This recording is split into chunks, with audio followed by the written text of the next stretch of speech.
আরে বাবা, এই টাকাগুলো তোর, চল যাই বাজারে যাবো, তোকে একটা আজকে জুতা কিনে দেবো। কি মজা কি মজা। আরে গাড়িটার সামনে যে কি পরিমাণের দাগ পড়েছে, এটা তো সারতে গেলে অনেকগুলো টাকাও খরচ হয়ে যাবে। এখন টাকাগুলো কোথায় পাবো? কোন একটা ব্যবস্থা করতেই হবে। আরে আরে আরে, এটা কি করলে তুমি? আরে সরে যাও সরে যাও, মনে হচ্ছে আমার গাড়িতে ধাক্কা লেগেছে। আরে কিভাবে গাড়িটা নষ্ট হয়ে গেল? কি হয়েছে বাবা? আরে বাবা, একটুখানি ধাক্কা লেগেছে আর কি। একটা কাজ করি, আমার গাড়িতে তো আগে থেকে দাগ ছিল, ওদের কাছ থেকে টাকা নেবো। আরে টাকা দাও বলছি, কি করে দিলে এটা? হ্যাঁ ম্যাডাম, আমার জন্য আপনার গাড়িতে দাগ লেগে গেছে। বাবু, ওই টাকাগুলো দে তো, যেটা দিয়ে জুতা কিনবো ভেবেছিলাম। এই নেন ম্যাডাম, এটা দিয়ে ঠিক করে নিবেন। বন্ধুরা, এরপর এমন কিছু ঘটবে সেটা দেখলে তুমিও অবাক হয়ে যাবে।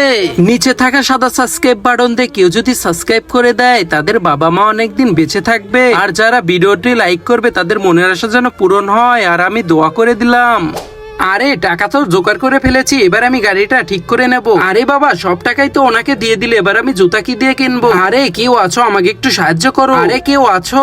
আরে ওইখানে কি হয়েছে দেখি তো একটু। আরে বাবা তাড়াতাড়ি না, মনে হচ্ছে গাড়িটা অ্যাক্সিডেন্ট হয়েছে। আরে ম্যাডাম ম্যাডাম, আপনার এই অবস্থা কি করে হলো? কিভাবে অ্যাক্সিডেন্ট করেছেন আপনি? আরে ভাই, এটা আমার কর্মের ফল। আরে কেন ম্যাডাম, কি হয়েছে? আমি আপনার থেকে ইচ্ছে করে এই টাকাগুলো নিয়েছিলাম, এর জন্য আমার এই অবস্থা হয়েছে।